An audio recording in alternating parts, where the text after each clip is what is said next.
Buenos días, mis hermanos. Una semana más y gracias a Dios que están sintonizando por este medio. Gracias porque aún continuamos sirviendo al Señor y también siendo la iglesia que Él desea que seamos. Como recuerdan, la semana pasada iniciamos una serie de estudios que quisiera desarrollar en cuanto a la iglesia.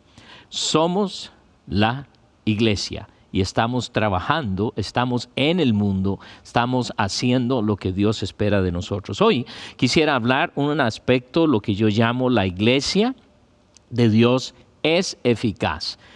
Mucho se dice, mucho se habla de la iglesia que no está haciendo lo que debe, que es esto, que es el otro, pero si bien entendemos, yo creo que muchas veces hacemos estas evaluaciones a la luz de lo que nosotros los seres humanos pensamos que debe ser la iglesia. Cuando en realidad la iglesia es de Dios, la iglesia es Dios, la iglesia somos nosotros y Dios espera que en verdad sigamos su dirección, no importa qué esté sucediendo en el mundo. Dios nos ha dado suficientes ejemplos en su palabra para que nosotros podamos entender lo que es su iglesia. Si recuerdan, empezamos la semana pasada y uno de esos, para mí, muy importantes aspectos de la iglesia es que nosotros, tú y yo, somos la iglesia de Dios. Dios está en nosotros, con nosotros, y Él redimió a su iglesia, como vamos a ver hoy. Si somos la iglesia, entonces debemos actuar como tal. Y a veces nos decimos, o a veces oímos personas que están diciendo, bueno, ¿y qué debe estar haciendo la iglesia en estos momentos a través de toda esta crisis que el mundo está viviendo? Pues la iglesia sigue siendo la iglesia y la iglesia debe ser la iglesia con o sin crisis. Y en la primera carta del apóstol Pablo aquí a los tesalonicenses, donde vamos a estar esta mañana un poco, la primera carta que él escribe a los hermanos de Tesalónica, podemos ver maravillas o una iglesia muy ejemplar. Una iglesia que permitió que Dios hiciera lo que Él esperaba, que ellos se sometían fácilmente a la obra de Dios. Y en realidad es una de las iglesias en el Nuevo Testamento que creció muy rápido, que se estableció muy rápido. La palabra de Dios está llena de modelos. Aún más, si ustedes analizan o se ponen a pensar un poco en cuanto a lo que Dios dice, usando al apóstol San Pablo, escribiendo, y él dice a la iglesia que está en Corinto, en Éfeso, en Galacia, él siempre está identificando a la iglesia de Dios. Y a través de los años la iglesia ha pasado por muchísimas cosas. ¿Y por qué se ha mantenido? Porque es la iglesia de Dios, porque Él la ha establecido. Cada carta que Dios escribió a través del apóstol San Pablo está llena de esos ejemplos de lo que es la iglesia de Dios. Y aquí en Primera Tesalonicenses me encanta ver lo efectiva que es esta iglesia. Yo creo que todos nosotros debemos estar pensando muy seriamente durante esta crisis que estamos nosotros ahorita, la iglesia de Dios, debemos estar haciendo lo que Él espera. No hay diferencia, no debe haber diferencia. ¿Por qué no debe haber diferencia? Porque es la iglesia de Dios. Y si pensamos bien, la iglesia siempre ha sobrevivido a través de todo lo que Dios ha hecho. Entonces, ¿cómo vamos nosotros a reaccionar? ¿Cómo vamos nosotros a movernos durante esta crisis? Pues las indicaciones están en su palabra. La iglesia no es lo que nosotros queremos que sea la iglesia. Hay muchas cosas que la sociedad nos dicta, que la cultura nos dicta y que nosotros debemos de ser, bueno, la iglesia debe hacer esto, la iglesia debe hacer el otro, la iglesia debiera hacer esto, debiera hacer esto. Bueno, analicemos bien y no es esta mañana lo que queremos hacer, pero sí queremos aprender algunas cosas que nos van a ayudar a nosotros sobre la iglesia, no solo ahora en esta crisis, pero en todo momento, porque es la iglesia de Dios. Y la pregunta que nosotros debiéramos hacernos siempre es, ¿qué debo de estar haciendo como miembro de la iglesia, como iglesia que soy. ¿Qué es lo que Dios espera que yo esté haciendo? Su palabra está llena de desafíos, de ánimo para que nosotros estemos creciendo a imagen y semejanza de Cristo. ¿Por qué? Porque entre más nos parecemos a Cristo, la iglesia será mucho más efectiva. ¿Por qué? Porque la gente a nuestro alrededor, no importando lo que nosotros podamos estar pasando, pueden ver la realidad de un Cristo que siempre está trabajando. Lo primero que quisiera ver esta mañana es que esta es una iglesia redimida. Y cada una de las iglesias a las cuales el apóstol escribe, obviamente son iglesias redimidas. Solo en Cristo podemos ser redimidos. Y esta es una iglesia redimida, esta es una iglesia salva, esta es una iglesia que Cristo ha dado su vida por ella, como lo ha hecho por la iglesia en general. Notemos lo que dice Pablo en el primer capítulo y en el versículo 1. Pablo, Silvano y Timoteo a la iglesia de los tesalonicenses en Dios Padre y en el Señor Jesucristo. Gracia y paz sean a vosotros de Dios, nuestro Padre, y del Señor Jesucristo. Pablo se estaba dirigiendo a la iglesia que estaba en Tesalónica, una iglesia que había sido redimida por Dios. Noten lo que dice aquí, porque dice en Dios Padre y en el Señor Jesucristo. Ellos daban evidencia de que era una iglesia redimida. Y yo quisiera pensar un poco esta mañana el hecho de la necesidad de cada uno de nosotros nos demos cuenta de que debemos ser personas que hemos sido redimidos por nuestro Señor y Salvador Jesucristo, por la sangre preciosa de Cristo Jesús. Muchas veces como iglesia, a veces queremos lograr cosas y ni sabemos si hay personas que de veras están o han sido redimidas por la sangre preciosa de Cristo Jesús y miembros de la familia de Dios. Porque a veces decimos, bueno, es una persona que está asistiendo, tiene muchos talentos, es alguien que continúa aquí en la iglesia, debe ser uno de nosotros. Así que rapidito a veces les ponemos en lugares estratégicos en liderazgo y esto más tarde puede ser problemático. ¿Por qué?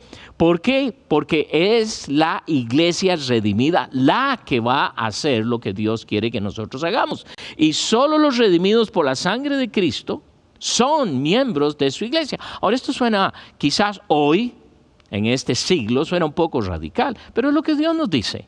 Es lo que Dios nos enseña. Solo aquellos que hemos sido redimidos por la sangre preciosa de Cristo Jesús nos podemos llamar hijos de Dios y miembros de su iglesia.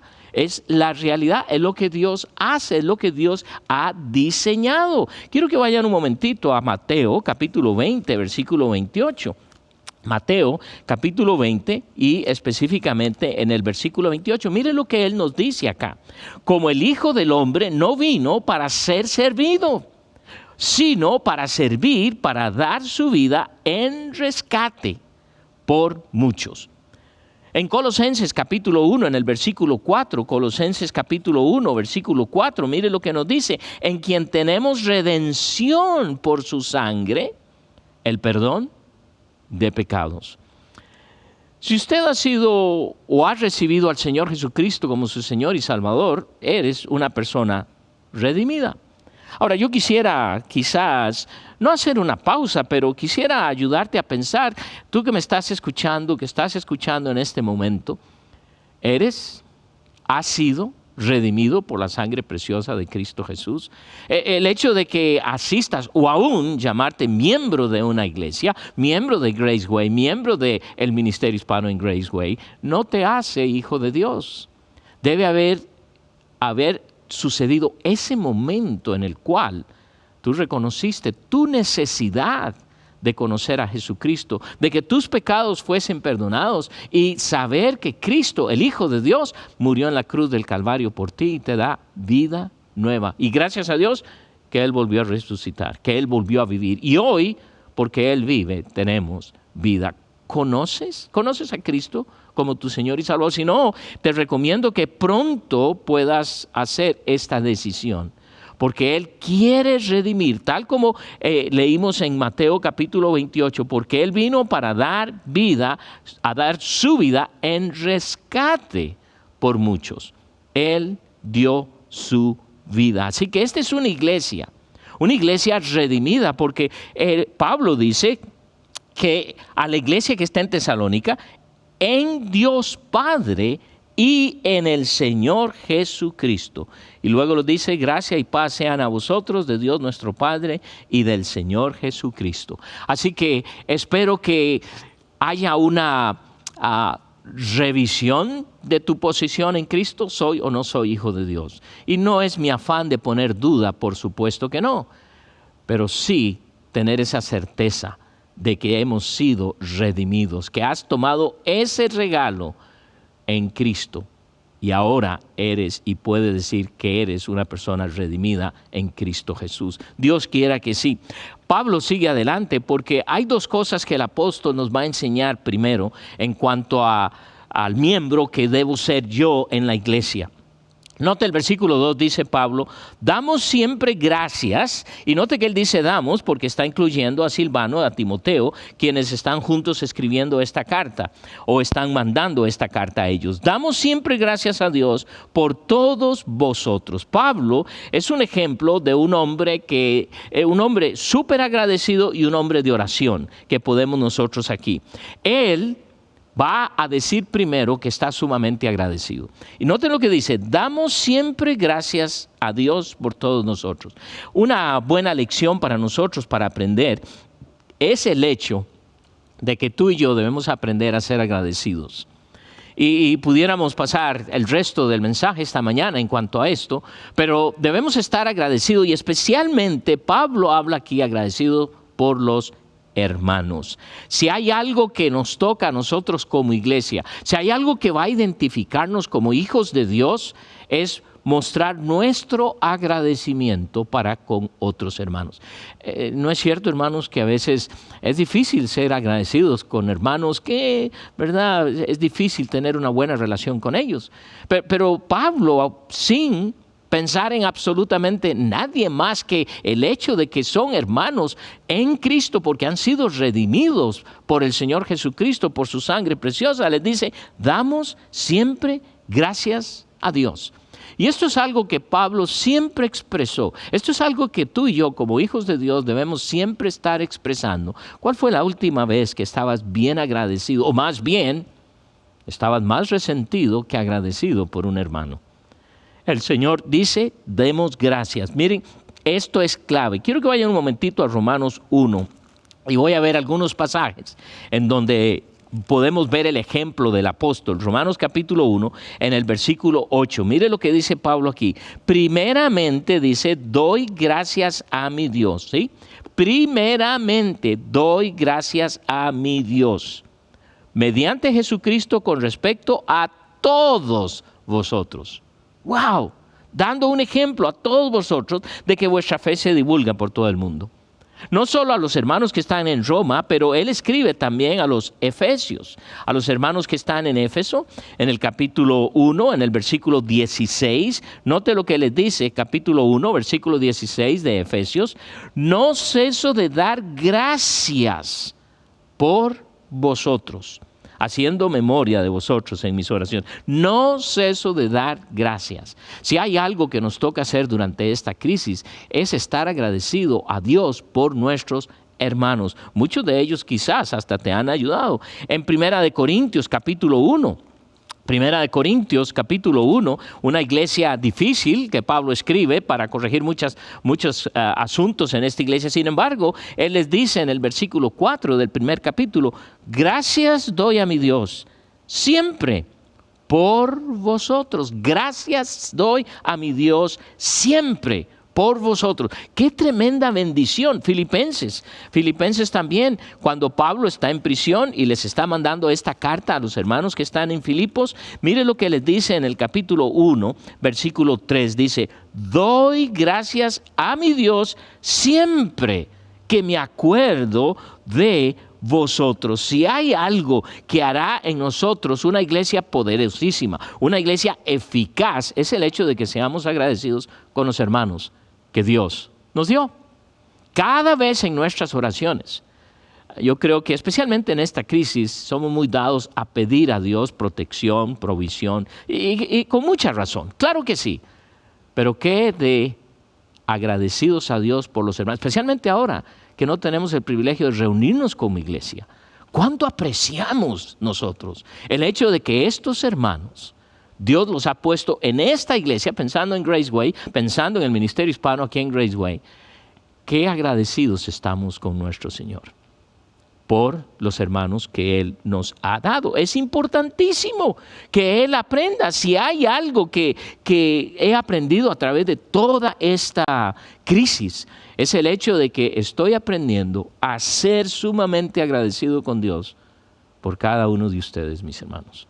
Qué bendición el poder ser o llamarme ser el pastor de ustedes. No soy digno de semejante tarea, sin embargo, tengo ese privilegio.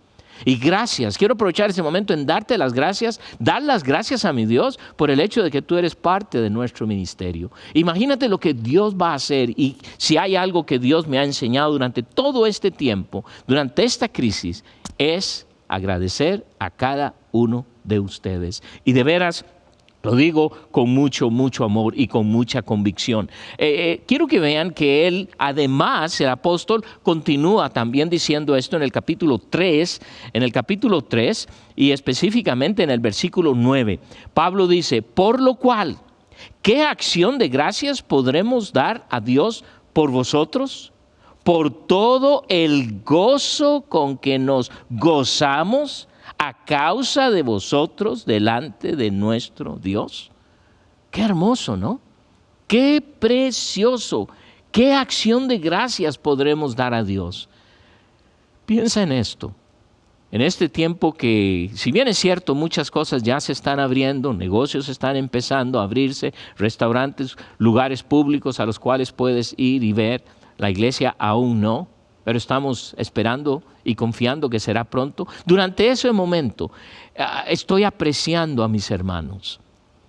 Si es así, cuando ores a Dios, díselo. Y si tienes la oportunidad, una llamada telefónica, un correo electrónico, una tarjeta, qué sé yo. Es importante, no es verdad que cuando alguien nos llama y nos dice estamos orando por ti, qué bueno que eres parte de nuestra iglesia, nos sentimos agradecidos y motivados. Así que hazlo, es algo que nosotros debemos estar haciendo. En Primera de Tesalonicenses, donde estamos, regresemos al capítulo 1 y quiero que lean una vez más, porque mire lo que dice, damos siempre gracias. ¿Qué se indica? En la mente del apóstol, los hermanos son una prioridad para él. Y no es el hecho de pensar en ellos para ver qué hago por ellos, pero el hecho de orar por ellos. Siempre damos gracias a Dios por todos vosotros. Si bien es cierto, es difícil recordar todos los nombres, claro que yo lo entiendo, pero qué bendición poder decir a Dios, bueno, no me acuerdo de tu nombre, pero me acuerdo de tu cara. Pero Señor, también te doy gracias por mis hermanos. Note lo que Él dice, haciendo memoria de vosotros en nuestras oraciones.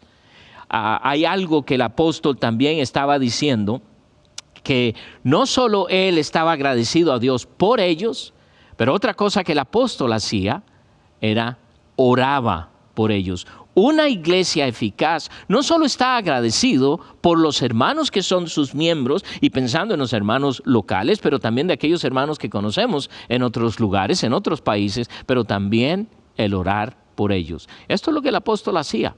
Mucho de su tiempo lo dedicaba a la oración. Muchos de nosotros quizás ahora hemos visto la oración como algo muy eficaz, como algo muy necesario. ¿Por qué? Por la crisis. Quizás si no hubiese sido por la crisis no estaríamos orando a Dios. Pero Él desea que tú y yo estemos de veras orando y dando a Él todo lo que Él dice. Mire lo que Él les dice, haciendo memoria de vosotros en nuestras oraciones. Pablo no solo memorizaba las Escrituras, pero memorizaba el hecho de orar por los hermanos. Quiera Dios que nosotros al salir de todo esto, en medio de esta situación, pero al salir de esta, sigamos siendo hombres y mujeres que oramos por otros hermanos. Capítulo 3 de esa misma carta, capítulo 3, y noten lo que él dice en el versículo 10, capítulo 3, versículo 10, dice, orando de noche y de día. Qué interesante, porque dice de noche y de día, y agrega, con gran insistencia, para que veamos vuestro rostro. La idea y el contexto aquí, Pablo quería ver a estos hermanos, y está orando a Dios para que le dé el privilegio de verlos.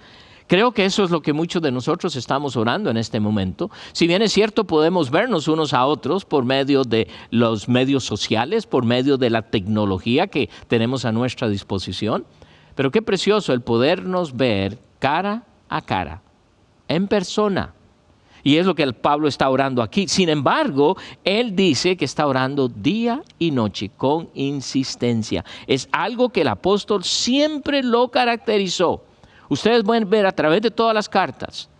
Y a veces yo me preguntaba o me pregunto, wow, ¿Pablo dormía? Siempre está orando por las iglesias, siempre está orando por los hermanos.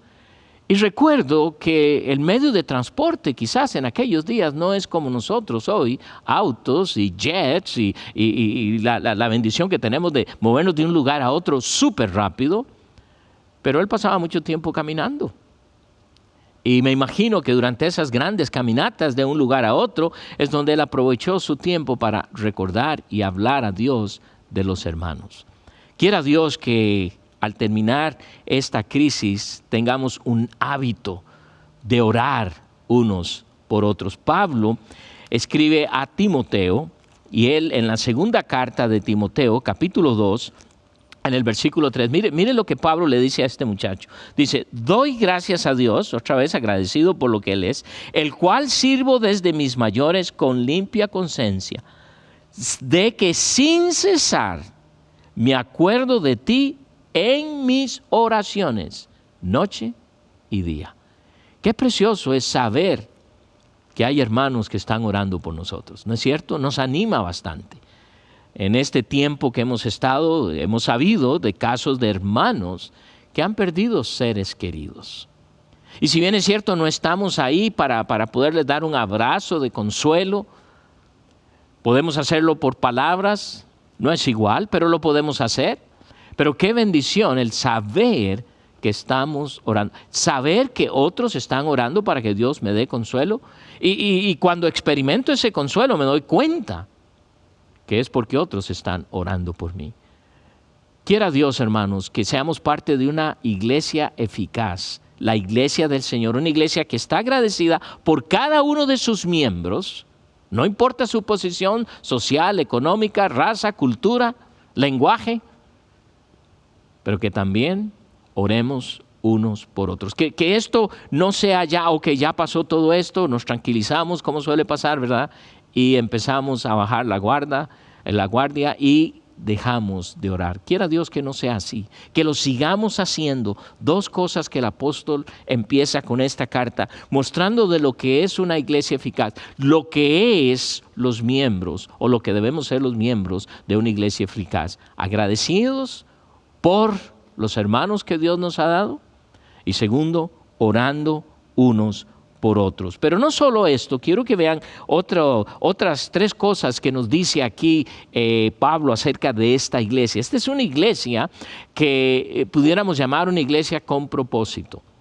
Y obviamente tiene un propósito, porque todo lo que Dios hace tiene propósito. Más adelante vamos a tratar de ver el propósito que Dios tiene para conmigo dentro de la iglesia. Y obviamente ese es muy claro para cada uno de nosotros. Pero estos hermanos se habían enfocado en el Redentor, en su Redentor y su obra. Eran hermanos con propósito. Ahora habían sido redimidos, eran salvos, hijos de Dios, rumbo al cielo, pudiéramos decir, como usted y yo lo somos. Pero mientras están en la tierra, tienen un tremendo propósito. ¿Por qué? Porque es así lo que Dios desea. Versículo 3 dice, acordándonos sin cesar delante del Dios y Padre nuestro de la obra de vuestra fe.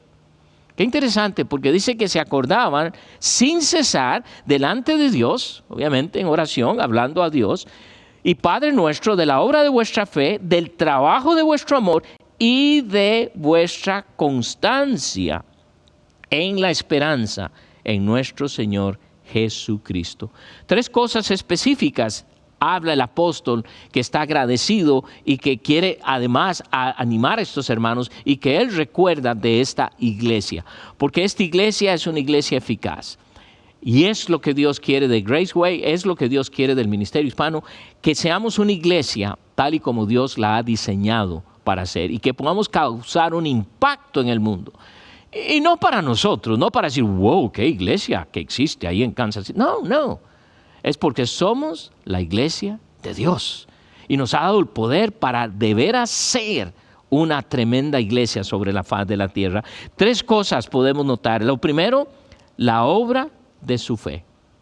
¿Notan esto? La obra de su fe. No hace mucho nuestro pastor Tim predicó sobre Santiago, de una fe que trabaja. No es una fe que, sí, tengo fe y no se muestra. Es que funciona. Y dice aquí, y Padre nuestro, de la obra de vuestra fe. De la obra de vuestra fe. ¿Qué es eso? Es una fe obrando. Es una fe actuando. Estos hermanos demostraban un verdadero cambio de su naturaleza y su disposición. La obra de fe es acción representativa del poder transformador de la regeneración operada en la vida de los hermanos. Entonces no eran una iglesia, miembros de una iglesia nada más, que venían cada domingo, que se reunían, que participaban en esto, en el otro. No, era obvio, se notaba en su manera de vivir. Se notaba en cómo ellos se desarrollaban en el mundo. Cosa muy necesaria hoy. Estos hermanos eran genuinos en su fe. No eran religiosos. No eran personas que tenían una religión, que eran miembros de la iglesia Graceway en Kansas City. No, mucho más que esto. Si hay algo que el mundo necesita, es una iglesia genuina. Es una iglesia real. Es una iglesia no ficticia. Es una iglesia como la que Dios ha diseñado. Eso es lo que el mundo hace. Y es una de las cosas que esta iglesia tenía, y por eso Pablo dice, les doy gracias a Dios por vosotros, haciendo memoria. Dice, y Padre de nuestra, de la obra de vuestra fe. Pero otra cosa dice, hay otra cosa que él agrega, y dice, del trabajo de vuestro amor. Del trabajo de vuestro amor. Muchas veces decimos, te amo, hermano, pero son solo palabras. El amor de Dios es un amor genuino. El amor de Dios es algo que se palpa, es algo que se muestra, es algo que uno puede ver. Por eso la Biblia nos dice, ¿verdad?, que de tal manera amó Dios al mundo que ha dado, que dio a su Hijo. Sí, Dios siempre demuestra su amor para con nosotros. Y eso es el amor, el trabajo de su amor. El verdadero ministerio cristiano es motivado por el amor hacia los demás. ¿Cuánto interés tenemos en que otros aquí en Kansas City lleguen a conocer a Cristo? Yo creo que es fácil tener cierta compasión por personas que tienen necesidades. Y eso a veces nos mueve la necesidad o el amor de Dios. Estos hermanos aparentemente tenían un amor profundo, genuino, no solo unos para con otros, pero también hacia la comunidad en la cual se desarrollaban, y estaban causando un tremendo impacto. ¿Por qué? Porque eran miembros de una iglesia real. Amar aún a sus enemigos es una expresión del poder de la salvación. Imagínense, ¿cómo puedo yo amar a una persona que me ha causado daño? ¡Wow! Es serio, ¿no? Bueno, yo estoy muy herido, necesito recuperarme. Sí, claro que sí, lo entiendo. Y Dios te va a dar todo eso para recuperarte. Pero el amor genuino de Dios en nosotros es poder amar a otros. En el capítulo 5 de Mateo, mira lo que Mateo nos escribe, y estoy seguro que cuando lo empiezo a leer muchos de ustedes lo recordarán. Mateo capítulo 5, y específicamente en el versículo 44. Jesús hablando y enseñando a sus discípulos, note lo que les dice: pero yo os digo, amad a vuestros enemigos. Bendecid a los que os maldicen, haced bien a los que os aborrecen, y orad por los que os ultrajan y os persiguen. ¡Wow! ¿Cómo esto puede ser posible? Por el amor de Dios en nosotros. Y era obvio en estos hermanos que están aquí en Tesalónica. Estos hermanos se podía notar el trabajo de su amor, que es lo que Pablo les dice. Si nos acordamos sin cesar delante del Dios y Padre nuestro, de la obra de vuestra fe, del trabajo de vuestro amor. Ellos aprendieron a ejercer todo aquello para los que están a su lado durante esta crisis. ¿Cuántas oportunidades hemos tenido quizás para servir a otros que ni conocemos? Y no solo esto, pero aquellos a los cuales ya conocemos también. En el capítulo 4 de Primera Tesalonicenses, versículo 9, Primera de Tesalonicenses, capítulo 4, versículo 9, nota lo que dice: pero acerca del amor fraternal, no tenéis necesidad de que se os escriba. Pablo está diciendo a estos hermanos la gran bendición que ellos tienen de que es una iglesia que Pablo reconocía que estaban causando un impacto. Porque miren lo que dice aquí: no tenéis necesidad de que se os escriba. ¿Por qué? Porque estos estaban haciéndolo. Porque vosotros mismos habéis aprendido de Dios que os améis unos a otros. ¡Wow! He usado este ejemplo muchas veces. Y hace muchos años se hizo un estudio en este país investigando por qué la gente no quisiera ir a la iglesia o no quería ir a la iglesia. Y este estudio, ya ni recuerdo cuántos años tiene, pero posiblemente más de 10 años ahora. Y se encontraron con que la gente sí quiere ir a la iglesia. El estudio tenía que ver es por qué no vienen, por qué no quieren, pero se dieron cuenta que la gente sí quiere venir a la iglesia. Entonces se preguntaron la razón. Si es que si quieren, ¿por qué no quieren? Y la respuesta fue triste, porque la respuesta tenía que ver con el hecho de que no querían por los pleitos que existen en las iglesias, por ver cómo se pelean entre ellos. Y es cierto, ¿no es cierto que como hermanos en una familia, vengo de una familia de 7 y nos peleamos? Claro que sí, pero siempre se mostraba un amor. Y Pablo está de veras dándoles un tremendo cumplido, por así decir, a esta iglesia, porque si ustedes mismos han aprendido de Dios a amarse unos a otros. La tercera cosa que Pablo les dice en el versículo 3 del primer capítulo: acordándonos sin cesar delante de Dios y del Padre y Padre nuestro de la obra de vuestra fe, del trabajo de vuestro amor, y noten la tercera, y de vuestra constancia en la esperanza en nuestro Señor Jesucristo. La constancia.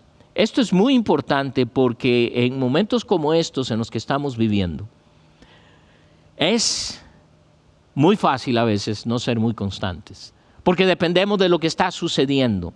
Pero todo cristiano tiene la esperanza, es decir, la certeza de ver su gloria futura y recibir esa herencia prometida, porque eso es lo que Dios ha hecho. En el libro de Tito, una pequeña carta que Pablo también escribe a pastor Tito, capítulo 2, en el versículo 11.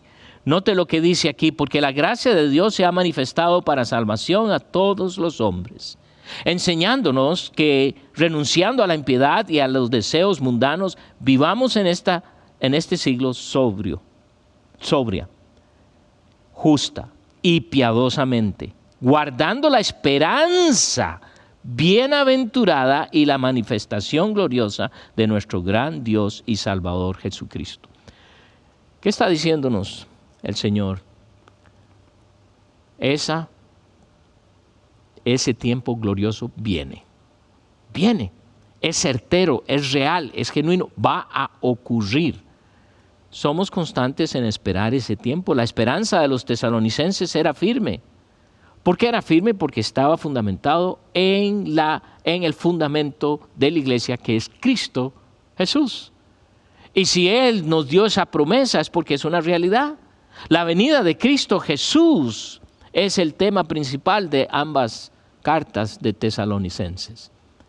¿Y qué están haciendo estos hermanos? Esperando, esperando. Como tú y yo en este momento, quizás no esperando la venida del Señor, esperando cuando esto se va a terminar. ¿Y sabes qué? Se va a terminar. ¿Cuándo? No sabemos, pero va a acabar, va a terminar. Y la iglesia seguirá adelante. Pero ¿cómo nos reconocerán durante este tiempo y el tiempo que viene? Nuestra iglesia acaba de celebrar 77 años. Y yo creo que si se escribe una historia genuina, ha causado un impacto mundialmente. Y a veces damos crédito al liderazgo que, dicho sea de paso, tiene razón de ser.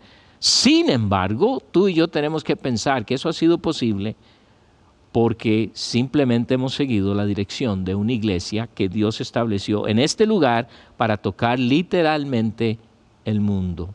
Ha sido una tremenda bendición y tú y yo somos parte de eso. ¿Por qué? Porque lo que Dios dice es que debemos ser constantes en la esperanza en Cristo Jesús. No solo tenemos la esperanza de que esto va a terminar, pero tenemos la esperanza de que Él regresa, de que Él viene por nosotros.